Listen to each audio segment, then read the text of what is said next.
el ejército colombiano hace cursos contra guerrilla y no contra paramilitares, por la sencilla razón de que las AUC o los diferentes grupos paramilitares nunca han sido enemigos de ellos.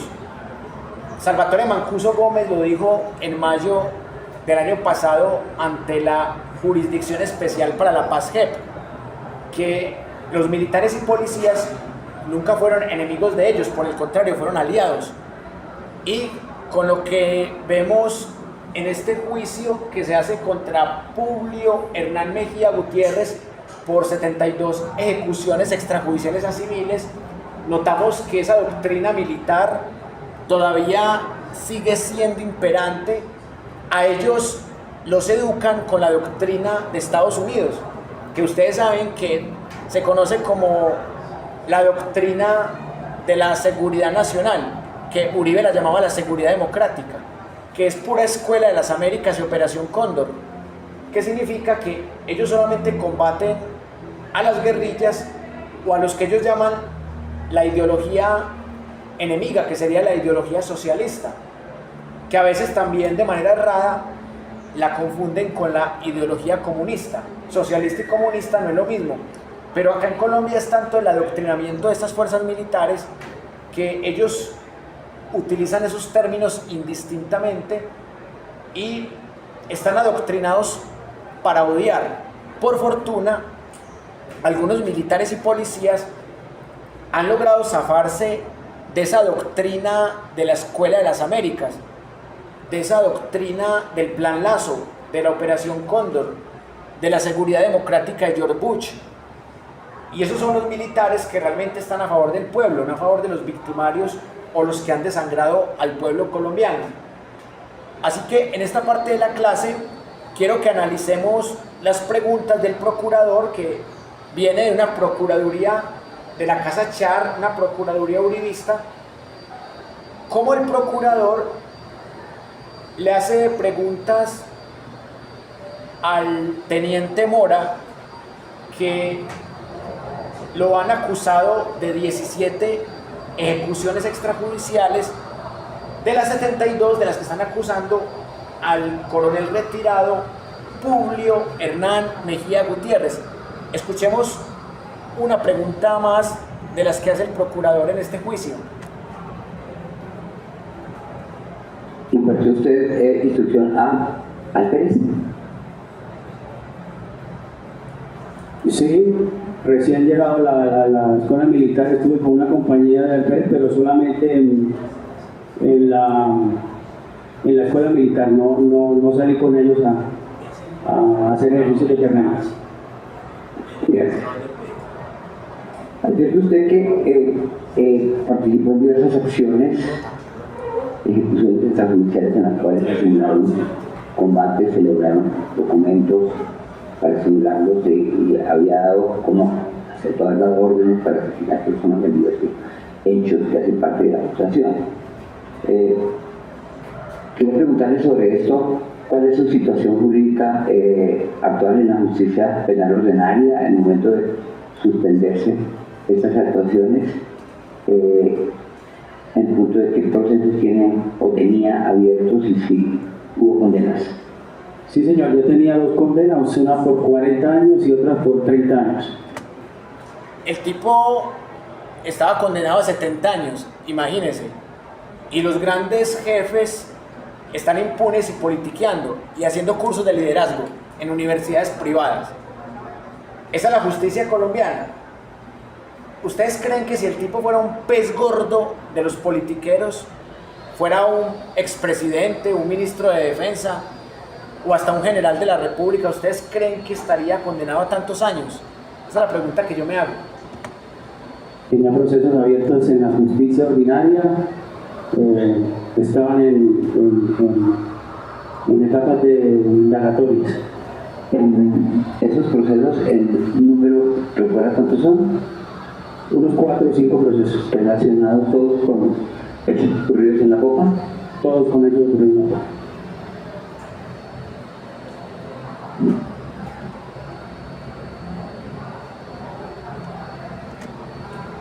O sea que estos militares iban al batallón de la Popa era a delinquir.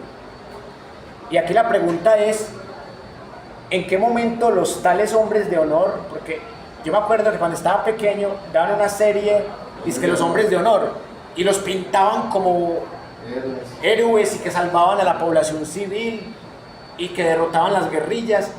¿En qué momento estos hombres de honor se convirtieron en los mayores terroristas de la historia de Colombia? ¿Qué dice Carlos? Pues esa serie en su tiempo llegó en un momento en el que los medios de comunicación eran dominados por los medios tradicionales. Entonces prácticamente lo que ellos decían, eso era. No había algo similar a lo que vemos ahora como medios alternativos. No había tampoco la facilidad tecnológica de ahora portar una cámara a los bolsillos.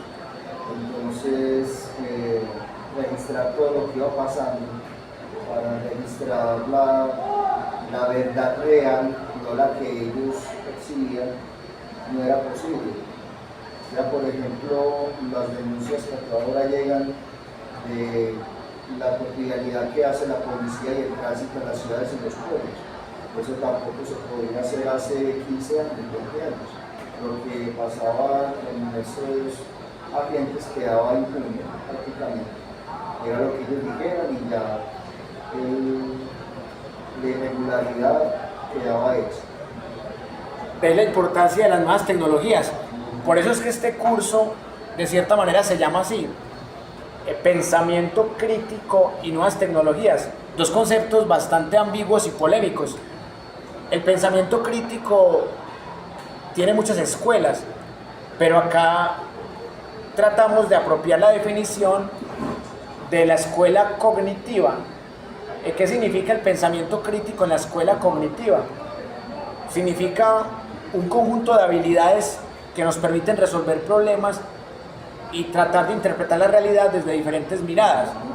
Y esa mirada de los medios alternativos no existía, como muy bien lo dice Carlos, ni en los 90s, ni en la primera década de este nuevo milenio. Los medios alternativos empiezan a surgir en la época del plebiscito de Santos. En esa época, cuando los uribistas, a partir de mentiras, ganan el plebiscito, gana el no, ahí es cuando empiezan a surgir personajes como, por ejemplo, Beto Coral, Wally, Alejo Vergel, y varios de ellos empiezan siendo primero tuiteros. O sea, el caso de Wally. Wally, antes de ser youtuber, era tuitero. Y a través de Twitter, que ya se llama X o X, a través de Twitter empiezan a competirle a los opinadores de los medios tradicionales. Que una muchacha pues, que también a veces nos acompaña en pensamiento crítico, Tamara Calvo, ella dice que es incluso impreciso llamarles medios tradicionales, porque un medio tradicional es el que intenta buscar la verdad, pero estos medios realmente no intentan buscar la verdad. O sea, un medio tradicional sería El Espectador de Guillermo Cano en la época de Pablo Escobar, cuando realmente El Espectador tenía la tradición de buscar la verdad, y por eso el cartel de Medellín y Pablo Escobar les pusieron bombas y cometieron este magnicidio contra Guillermo Cano. Pero lo que es en este momento la revista Semana, Caracol, RCN, Blue Radio, no son medios tradicionales, son pasquines desinformativos que trabajan como mercenarios de la mitomanía y que se venden como medios desinformativos al mejor postor. Alexander tiene por acá un aporte. Bueno, uno, gracias pues por el acompañamiento ante las falencias que presenté en días pasados. Lo otro es, los medios de comunicación, estos que están llamando alternativos, buscan una verdad. Y la verdad, o la fuente de alta fidelidad, como decía el extinto Arturo Abella, debe ser una tradición que no se debe inmutar. Entonces, la propuesta es que a esos que llaman medios tradicionales y que construyen bulos que vienen de las falsas noticias, quitarles ese remoquete y que sean estos medios alternativos, los periodistas alternativos, que se pasen ahora a llamar medios tradicionales. ¿Por qué? Porque persigue la verdad. Y la verdad siempre va a ser una sola. La verdad no se puede maquillar con la continuidad de alimentar una mentira con otra mentira hasta que se vuelva verdad, o la política gobeliana, perdón. Lo otro es Wilmer. La Procuraduría General de la Nación, en cabeza de Margarita Cabello Blanco, es una cantera de corrupción. Vemos un ejemplo ahí de un delegado de la Procuraduría que debe cumplir 3 papeles: lo político, lo social y lo constitucional.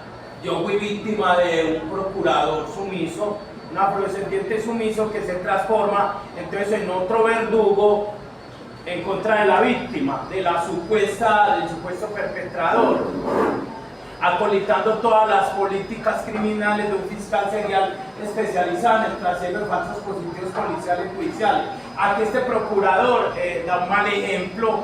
Es evidente que está interrogando en favor del victimario. Esperemos, por eso te trae a colación que hacía el comentario de este señor que va a ingresar ahorita a la Procuraduría, el Hash. Y yo, por lo que he podido leer, él no tiene muy contento a Uribe ni a Santos. No, él no lo tiene muy contento. Otra de las tantas jugadas de Petro. Cuando usted está en un ambiente de eso, los políticos tienden a venderse al mejor postor. Ahorita, de una u otra forma, el que intenta el control es el señor Petro.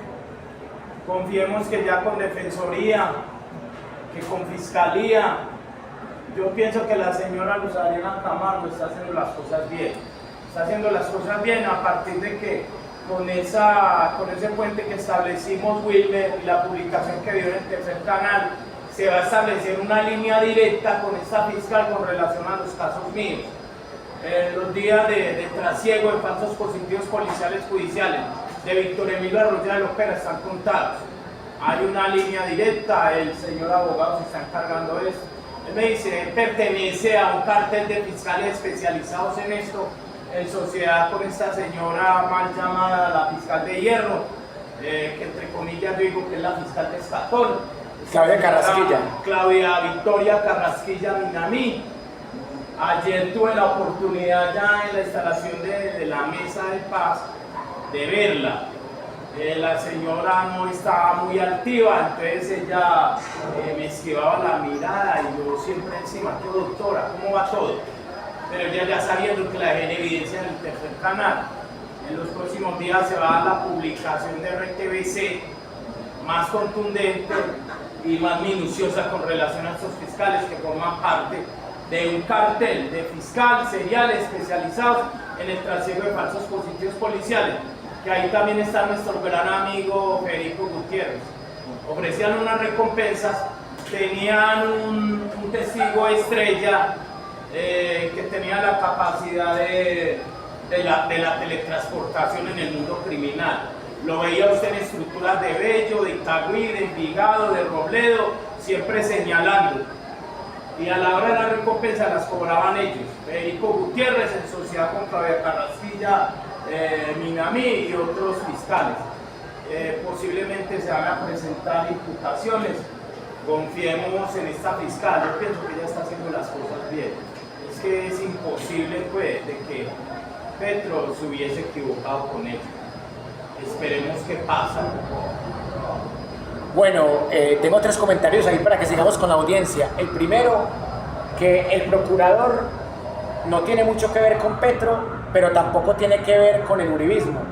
Es un procurador del partido de la U. Es un procurador por el que también votaron uribistas, curiosamente.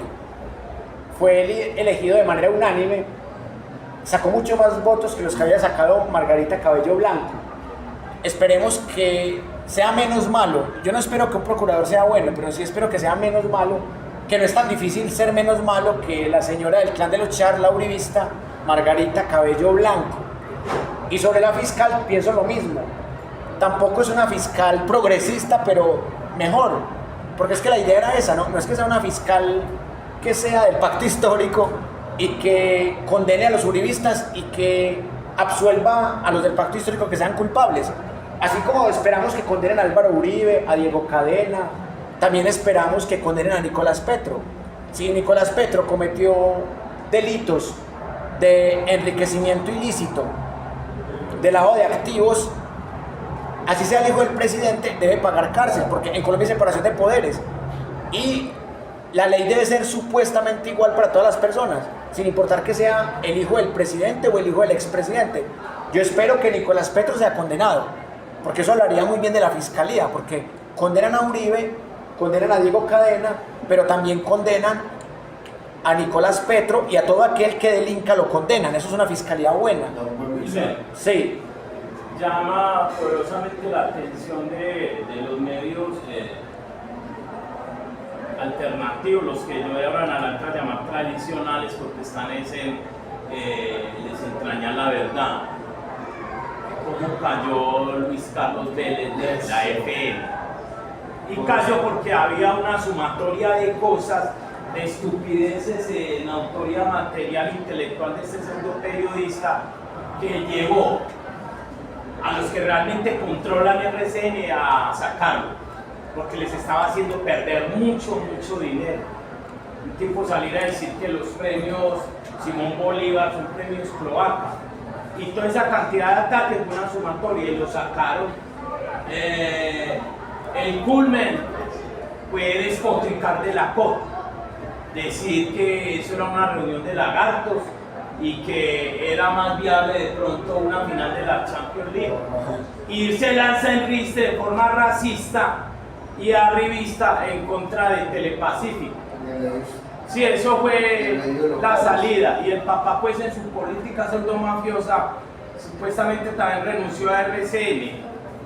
Eso fue una estocada fenomenal. Y el papá que fue testaferro del cartel de Cali. Testaferro, él perteneció al grupo radial colombiano, que en ese momento para el cartel de Cali tenían demasiado dinero.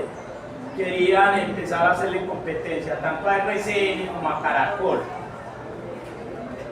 Sí, Luis Carlos Vélez, la salida de la FM, eso va en detrimento de su ego y de su bolsillo.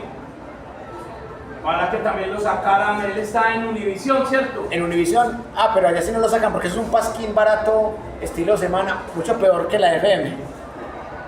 Eso es una cloaca desinformativa. Sí, qué bueno que recordaste este tema del pseudo periodista Luis Carlos Vélez, que es una completa vergüenza, que ha tratado a los indígenas de guerrilleros. Es una vergüenza ese tipo de pseudo periodismo. ¿Qué dice Carlos? Y también ahí entra este otro pseudo periodista de Néstor Morales. Claro. Ahí está, el que creó el término de nichitos para los medios alternativos. Y ellos dos, estos dos personajes, tienen en común haber criticado a Wally por el premio Simón Bolívar que ganó, cuando en ese intento de ataque le dijo que pertenece a Nichitos. Y ese también es otro pseudo periodista que poco una base por el periodismo real. Es una vergüenza. Y se cree superior a los medios alternativos, porque cuando entrevista a Wally le dijo, ¿usted cree que es competencia mía? Y luego Wally le dijo, sí, soy competencia suya, es que yo lo triplico en seguidores en X, sí, yo soy competencia suya, pero usted no me compite a mí porque yo tengo más seguidores. Y ustedes ven los videos de Wally en YouTube y nunca bajan de 100.000 vistas. En cambio, Blue Radio difícilmente pasa de 100.000 vistas en YouTube.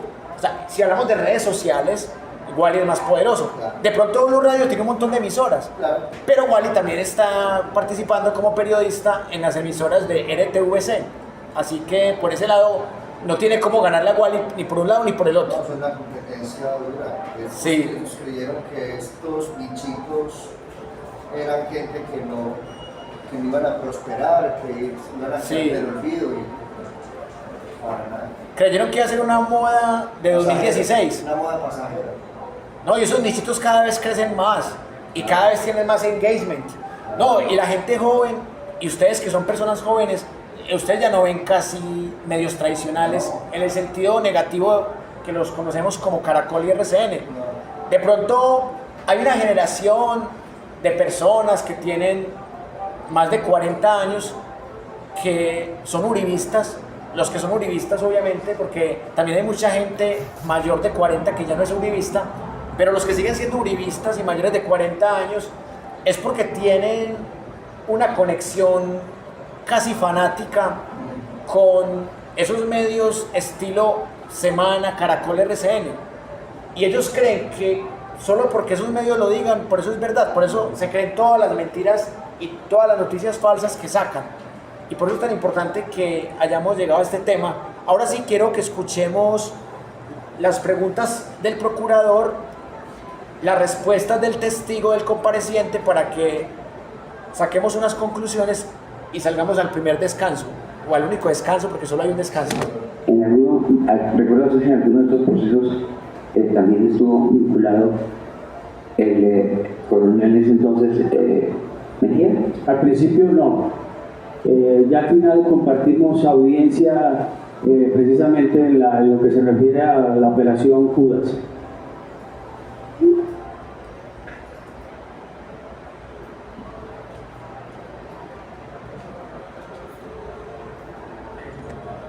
Son puras preguntas Mossad, o sea, esas preguntas que no comprometen. Eso es como cuando estos medios entrevistan a Uribe o a alguien del Centro Democrático, cuando Vicky Dávila, la FM, Blue Radio, entrevistan a esos personajes, nunca hacen preguntas comprometedoras. Siempre son preguntas como para quedar bien. Hubo algún tipo de orden, de llamado de atención, de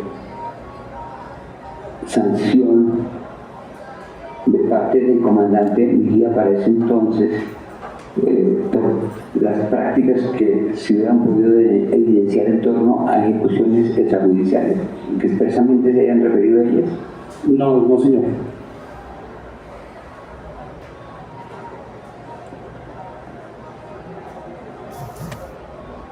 En este tipo de interrogatorios se utiliza mucho la pregunta cerrada, la pregunta de sí o no. Y eso ayuda a la información.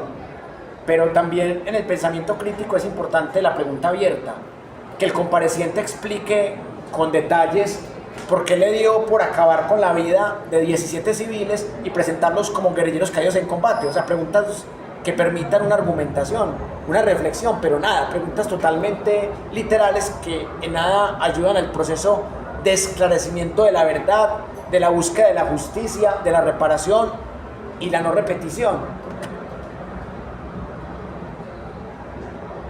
¿Tuvo usted la oportunidad de intercambiar información, analizar información proporcionada por el señor Valentín Padilla, conocido como Hugo? Sí, señor. Miren, ¿en qué aporta eso de que haya compartido información con otro? ¿Eso acaso es ilegal? A no ser de que sea información producto de espionaje o secretos de Estado. Pero miren esas preguntas del procurador. Aquí le están dando la razón a nuestro amigo Alexander Obregón Rentería. Pura pregunta para hacer quedar bien al compareciente y al victimario como tal también. Y este compareciente se nota que también está a favor del victimario. Caso contrario del compareciente esta mañana. Efraín estaba, en mi opinión, a favor de la verdad. No es que estuviera en contra del victimario. Tampoco es que odie al victimario. Pero este compareciente sí se nota más a favor del victimario. Y también es un victimario con 17 chulos encima. ¿Hay algún tipo de estándar o hay algún tipo de mecanismo que utilizamos para poder transmitir y analizar esa información? No, con Manuel Valentín era como informal, eran entrevistas. Es la misma pregunta ahorita, pero como igual de inocente y cero comprometedora. Esa es la Procuraduría, una vergüenza. Eso tiene que cambiar. O sea, porque si vamos a seguir con una Procuraduría así, mejor eliminemos esa institución. O sea, para eso le pagamos dinero al Estado, para que hagan esta vergüenza de preguntas. En las que él me comunicaba situación del enemigo en el área. Antes de saber que era un suboficial del ejército, el cambio, el trato era diferente, el trato tenía una característica propia de un externo a la institución. No, yo lo seguí tratando igual porque pues era como dañar una fachada que él tenía como sujeto exterior de inteligencia. ¿Supo a quién le entregaba él esa información externa y si era objeto de un proceso o análisis en el S2? Pues esa parte no me correspondía a mí, doctor, pero pues él hablaba con el comandante del batallón, con el oficial S3, con Efraín Andrade, que era su parte del 2. Con eso era que él compartía su información mayormente. ¿Tuviste contacto con paramilitares? Sí, señor. Bueno, esta pregunta sí me pareció buena.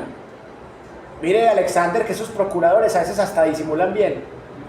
O sea, Vladimir Cuadro, ese arrodillado de Vladimir Cuadro nunca le preguntaría esto a Álvaro Uribe. Entonces, mire que este procurador, bueno, hay que reconocer las cosas porque uno tampoco puede ser sesgado y fanático, que porque viene de esa procuraduría va a ser malo totalmente. Esa pregunta me pareció buena y totalmente pertinente. Vamos a ver qué responde el compareciente. ¿Se lo transmitió al comandante Mejía? Nunca.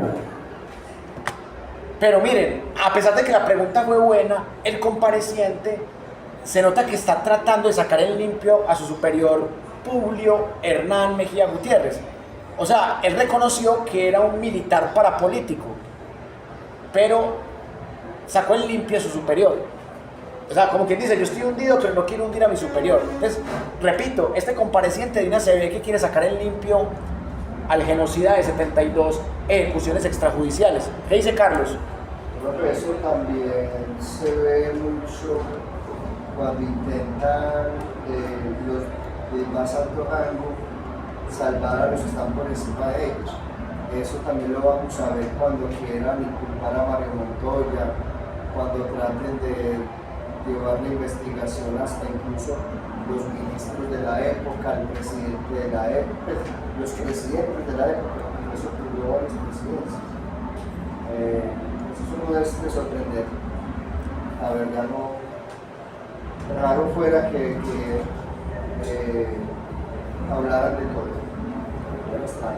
Carlos, ¿sabe qué me llamó la atención de la audiencia de ayer? Que también fue sobre este mismo caso. Cuando le preguntaron al compareciente, al sargento retirado Efraín Andrade Perea, por quién le pagó un abogado, el tipo llegó y dijo, no, yo conseguí abogado y cuando yo le iba a pagar o le pregunté que cuánto me cobraba, el abogado dijo que nada. Entonces yo vine me acordé de Diego Cadena, o sea, pura ayuda humanitaria. Y después resultó que el que le había pagado el abogado era el mismo Publio Hernán Mejía Gutiérrez.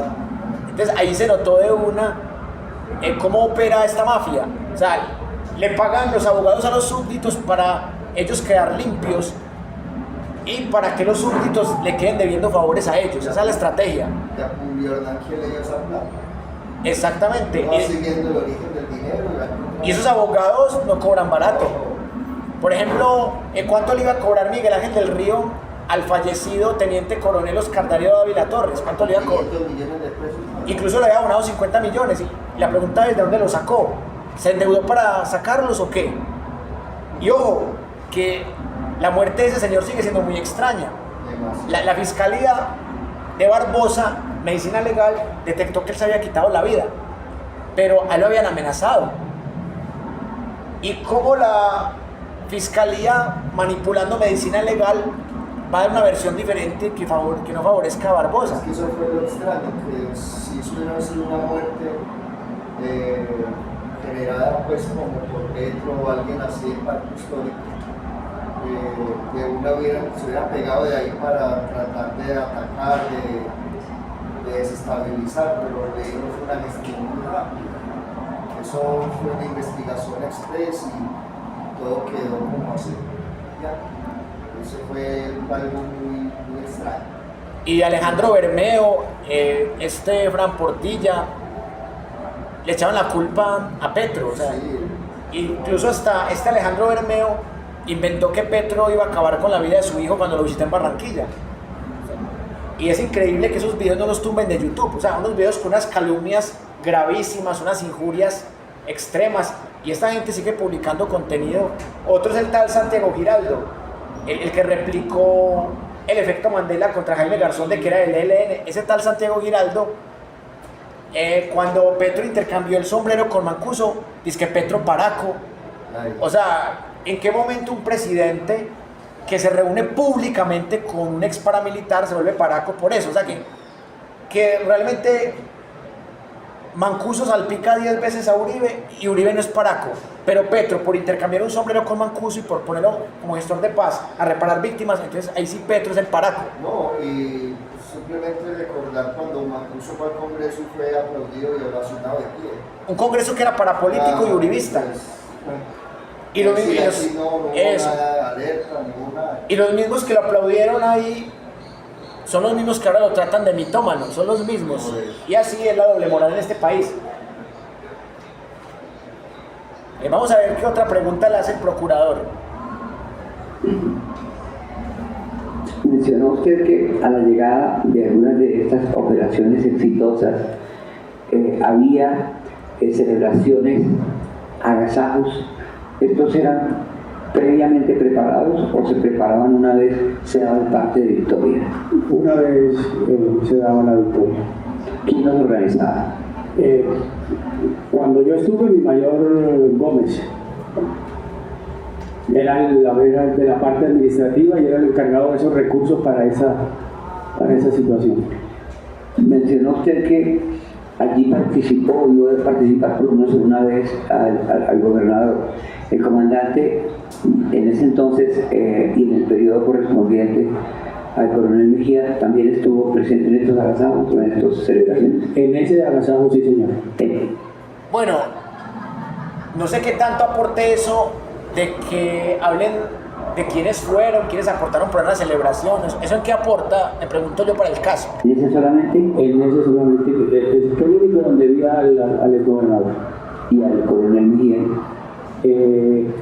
También hablé aquí en la audiencia de otro cuando llegamos de una operación en el Mamón.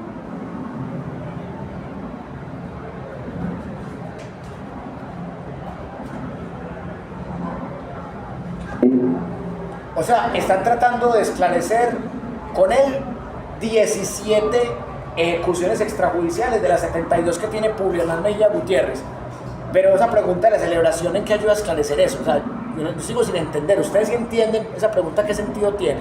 En estos casos, sobre todo en los que he identificado tener una participación acompañado del señor Valentín y en los que usted refiere a haber tenido contacto con el coronel Mejía, las órdenes del día y las salidas e ingresos de su pelotón quedaban debidamente registradas en las minutas de la popa del batallón. Sí, señor.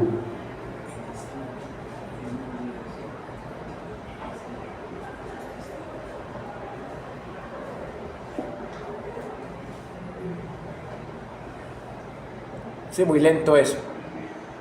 Esas audiencias son lentísimas. Y eso que no, la parte más aburrida ya la pasamos, que fue En donde las oportunidades en las cuales usted hablaba Granados en versión JEP. ¿Sí? señaló aquí, se encontró al inicio de las operaciones con el coronel Mejía. ¿Recuerda usted si a él en esas oportunidades lo acompañaba su seguridad personal? No, yo no solamente mencioné aquí una operación donde mi coronel Mejía nos dio una orden directa de llegar al Mamón, hasta ahí. Del resto, en las relaciones que eran con todo el batallón al frente, pues no recuerdo qué día eran, o las relaciones que hizo mi coronel Mejía, pues impartía sus órdenes y como comandante les hablaba a todo su personal. En las felicitaciones, los agasados y los reconocimientos que usted tuvo, se tuvieron actos administrativos donde se motivara la razón. ¿Actos administrativos o ¿Se motivaron esas felicitaciones? Fueron plasmadas en mi folio de vida. Sí, y la razón por la cual allí aparece. Y la razón por la cual.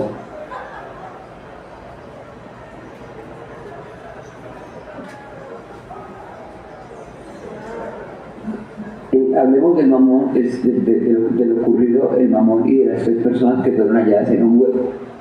Estas personas fueron halladas en un hueco. Usted advierte que llegó disparando hacia una inmueble, hacia una casa, porque fue así la orden que recibió. Estas personas, el hueco estaba en la línea de fuego entre el lugar desde usted disparó en la casa. No, señor. ¿A qué distancia o en qué lugar aproximado se encontraban referenciando la casa? La casa estaba a unos 50 metros sobre un hueco. Había una parte o un ángulo frente a la casa que no se alcanzaban a ver, que no se alcanza a ver, y ahí era donde estaban los cuerpos.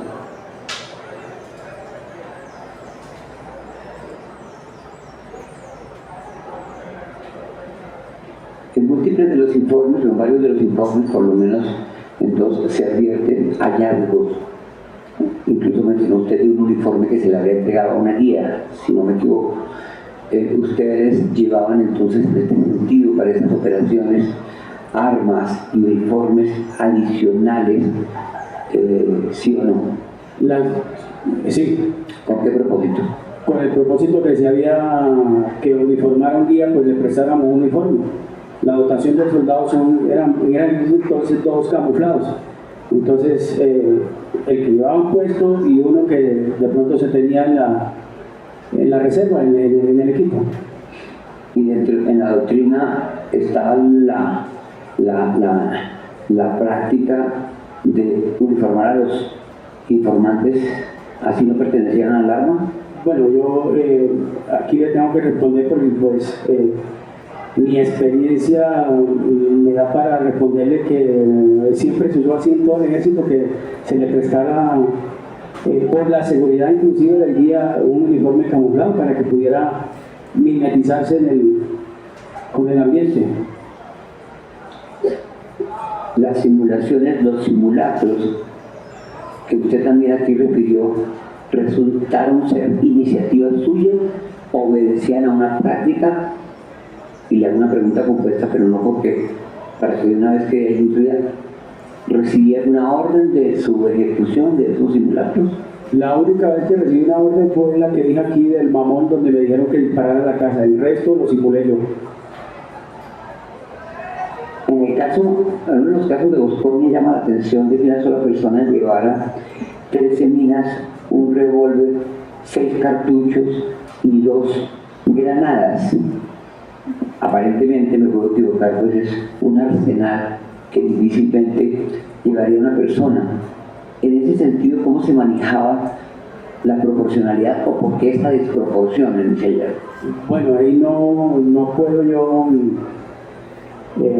sé que el arma que llevaba y las 2 granadas sí podía haberlas tenido el señor, pero las minas y todo el resto de material que estaba ahí no correspondían a ese hecho. Quizás en el batallón existía este tipo de armamento y lo colocaron ahí. ¿Quién los había colocado? ¿Quién habría dado esa instrucción?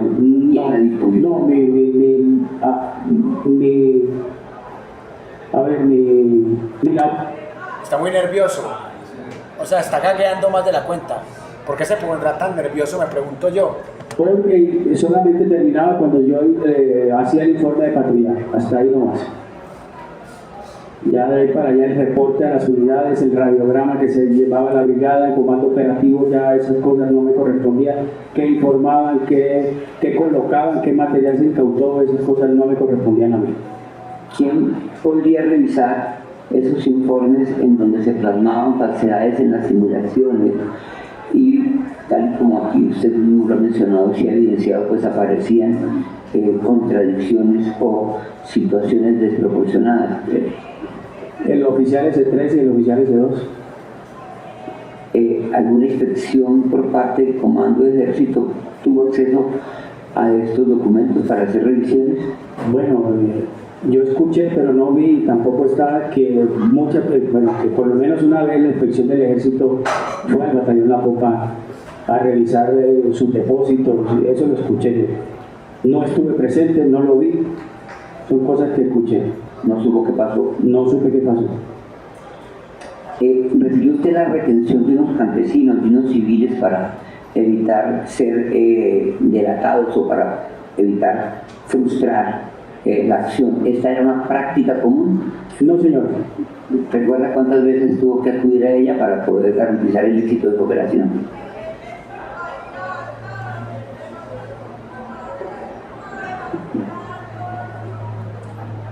Recuerdo esa vez y tal vez 2 o 3 veces más, no recuerdo más. Eran situaciones que, pues a ver, ponían en riesgo la seguridad del personal.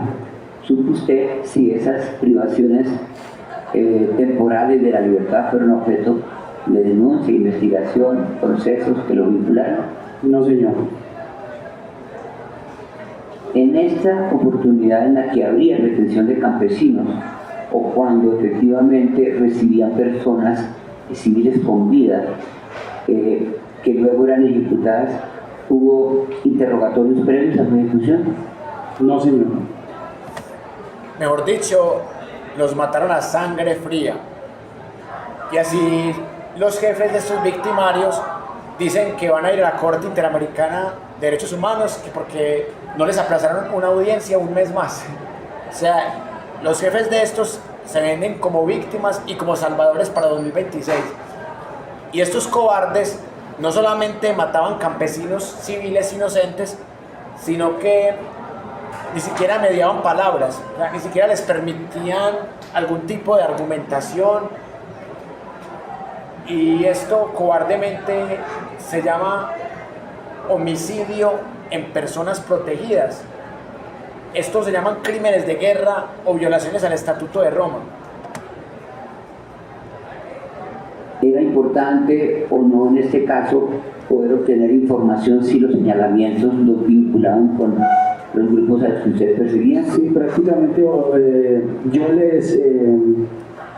la información la obtenía por parte del guía, quien era el que me daba como a ver, me abría, sabía información sobre las personas que se retenían. Al margen de los informes, estas retenciones de personas, de campesinos, para evitar que se frustraran, eran transmitidas, después eran comunicadas a sus superiores al terminar las operaciones. No, señor. Mire, le llaman retenciones, pero si fueran guerrilleros, ahí sí le llamaban secuestros, porque el secuestro es un delito de lesa humanidad. Le llaman retenciones para aparentar que ellos tenían derecho a retener campesinos, a dispararles por la espalda, a poner las botas al revés, el fusil en la mano que no era, y a decir que habían muerto en combate por ser guerrilleros. Ahí está el manejo del lenguaje, lo que yo les decía ahorita. La lógica modal estudia los modos de los adverbios, de los verbos, de las palabras, y ahí podemos notar que el procurador también le hace el cuarto. El procurador no dice secuestro, dice retenciones. El procurador está a favor de ellos. En alguna oportunidad, esas víctimas o quienes eran secuestrados ofrecieron algún tipo. Bueno, pareciera que la HP me escuchó porque ahí sí me escuchaste, hijo de puta, ahí sí hiciste secuestro. ¿De resistencia? No, señor.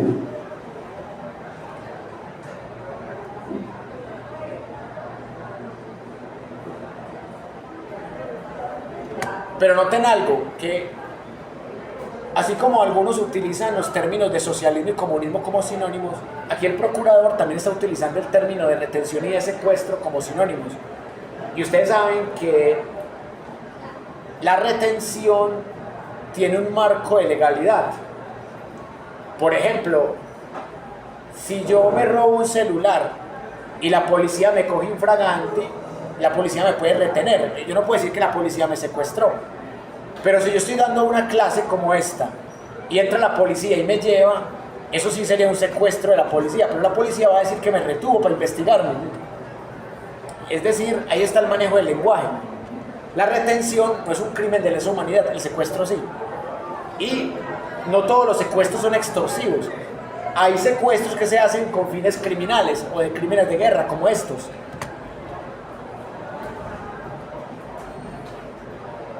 En uno de los informes en los que se habla precisamente de Tania Solano y Juan Carlos Galvez, si no estoy mal, aparece una incautación de 30 millones de pesos. ¿La recuerda? Sí, señor. ¿Esa información fue cierta? Sí, señor. ¿Qué pasó con ese dinero? Un sacerdote que iba a pagar un secuestro en la parte alta de Los Encantos. ¿Y ustedes incautaron ese dinero? Sí, señor. ¿A dónde fue a parar? Se le entregó al mayor Zavala para que lo llevara en helicóptero al batallón. En ese momento era comandante el coronel Mejía, si lo recuerda. Sí, señor. De las víctimas que usted ha mencionado, ¿alguna de ellas supo si era menor de edad? En auto, después en el proceso me enteré que era una persona. En los informes que leímos aquí había una capítulo final, un título final que decía recomendaciones.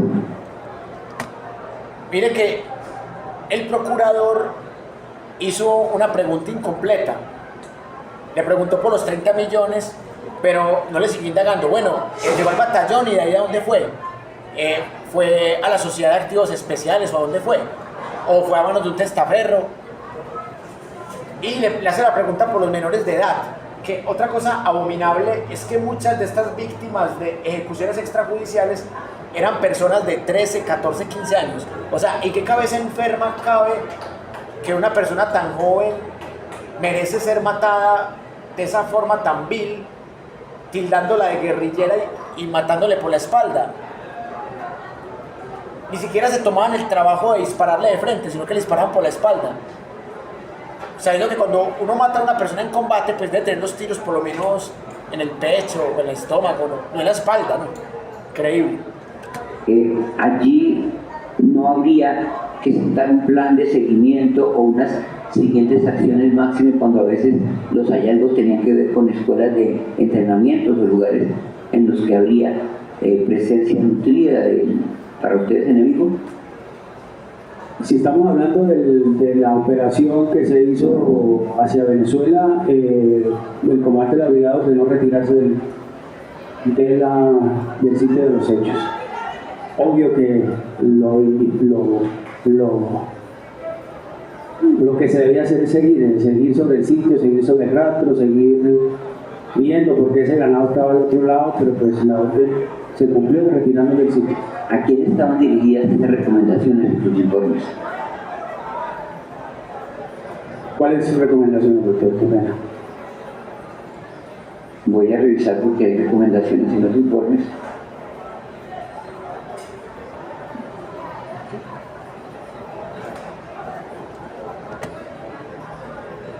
Esas preguntas del procurador, realmente decepcionantes. Ya como dilatan. Pensé que lo había puesto. Federico Gutiérrez. Sí, la Sí, presidencial, esperaba que le están sapeando las respuestas al procurador.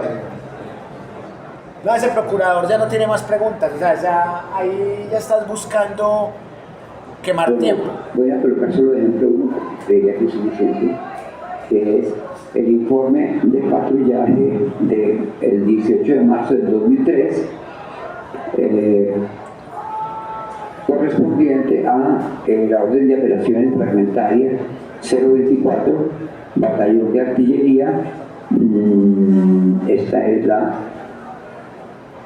acción de operación ofensiva contra bandidos de la cuadrilla 6 de diciembre del ELN en Bosconia.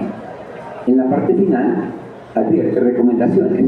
Se debe realizar esta operación con equipo de asalto para mayor movilidad y rapidez del personal. Se debe tomar contacto con la población civil para mayor información del sector, ya que por su colaboración se conoció la forma de delinquir de estos bandidos. A esas recomendaciones es que me estoy refiriendo. ¿Sabe usted si esas recomendaciones en los casos de ejecuciones ilícitas o en los casos de enfrentamientos tenían algún tipo de seguimiento, suponían tareas posteriores. No suponían tareas posteriores. Era, a ver, lo del equipo que es para mayor movilidad, para moverse un poco más rápido y no cargar tan pesado.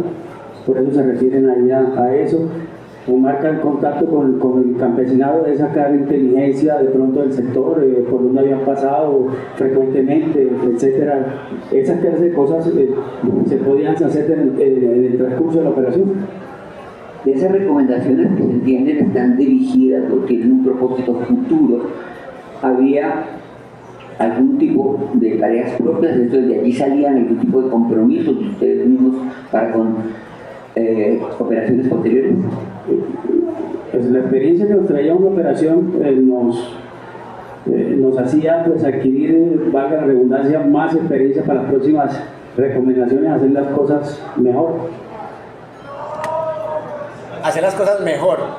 Mire, mucho cuidado cuando él dice en el informe, dice que estos delincuentes que estaban delinquiendo, mire, o sea, es una redundancia en ese informe, pues si son delincuentes es porque están delinquiendo, pero no eran delincuentes, no estaban delinquiendo, eran inocentes, eran civiles, y los que terminaron delinquiendo fueron ellos al cometer ejecuciones extrajudiciales, al violar el Estatuto de Roma, cometiendo crímenes de guerra. Miren la ironía, ellos terminaron siendo los verdaderos delincuentes de lesa humanidad. ¿Tenía usted noticia de ejecuciones que en el mismo sentido extrajudiciales se dieran por parte de otras de las compañías del batallón? Por parte del grupo Zarpazo escuché, no participé. De esa experiencia o escucha, ¿puede usted identificar si hubiese algún tipo de disposición o inclinación precisamente por las armas, por la inmediatez de reacción, en términos de que las unidades tácticas especiales fueran las que tuviesen mayor posibilidad de compromiso con estas ejecuciones? Sí, la mayor parte de las operaciones las realizaban los pelotones especiales. Por eso fueron quienes tuvieron más resultados que el resto de pelotones del área. ¿Supo usted si para la creación o fortalecimiento de estas unidades tácticas especiales, dos en la popa, existió el concurso del comandante en ese entonces del batallón? ¿El concurso a qué se refiere? La promoción, la solicitud, la gestión, o si decía una... Obviamente él tenía que saberlo porque él era el comandante de la unidad y él decía, la orden directa de crear un nuevo pelotón en el caso mío fue del señor coronel Hernán Mejía. No me preguntan qué era. Bueno, ahí termina las preguntas del procurador y quiero sacar una conclusión de esta última. El señor coronel retirado Publio Hernán Mejía Gutiérrez estaba enterado de todo, pero acá este compareciente al principio trata de quitarle responsabilidad, pero luego él termina aceptando que sí tenía conocimiento de algunas operaciones que terminaron siendo ejecuciones extrajudiciales. ¿Y qué podríamos concluir de lo que hemos visto en esta parte de la clase? Ya analizamos un 50% de las partes, porque ya analizamos un compareciente, las preguntas del abogado defensor y las preguntas del procurador, que es otro defensor. Pero lo que nos falta analizar ya en otra parte de la clase es las preguntas que le va a hacer la parte jurídica de la representación de víctimas y también las preguntas que le van a hacer propiamente los magistrados y las magistradas, particularmente la magistrada que está cumpliendo muy bien papel de una jueza de tratar de escuchar todas las partes para sacar un veredicto de este juicio adversarial transicional. ¿Qué podríamos concluir de esta parte? Que las preguntas del abogado defensor y las del procurador son igual de beneficiosas para el victimario y para el compareciente que está a favor del victimario. Que el compareciente sargento retirado Efraín lo hizo muy diferente, porque este señor Efraín Andrade Perea realmente sí aportó elementos nuevos para las víctimas y para el esclarecimiento de los hechos, y sí puso a temblar al acusado y a los defensores del acusado. Y esa es la diferencia entre un compareciente que parece manejado por el victimario y otro que parece que es independiente y que realmente está aportando a la verdad. Y si ustedes miran esa primera parte de la audiencia, el abogado defensor fue demasiado hostil con el otro compareciente. Fue muy hostil con el sargento retirado Efraín, porque estaba diciendo cosas que comprometían a su defendido. En cambio, con este compareciente fue excesivamente amable. Incluso hubo un momento en que parecía que el abogado defensor estaba gritando al compareciente sargento retirado Efraín Andrade Perea. Parecía que le estuviera gritando, y hasta la magistrada, que funge como jueza, le llamó la atención y dijo: no le hable así, que parece como gritándole, regañándole, no le hable así. Y él dijo: no señoría, es que yo hablo así, yo hablo duro. Entonces ya el tipo como que no era consciente de que estaba prácticamente braviando al compareciente. En cambio, con ese compareciente, como estaba favoreciendo a su defendido, ahí sí lo trató con más respeto y no le habló tan duro y no le hizo preguntas tan capciosas. Entonces ahí pueden ver ustedes todos los escenarios que hay a través del pensamiento crítico y las nuevas tecnologías, de poder leer este tipo de fenómenos. Y así es como se intenta buscar por lo menos un intento de verdad, de justicia, de reparación simbólica para las víctimas y de no repetición.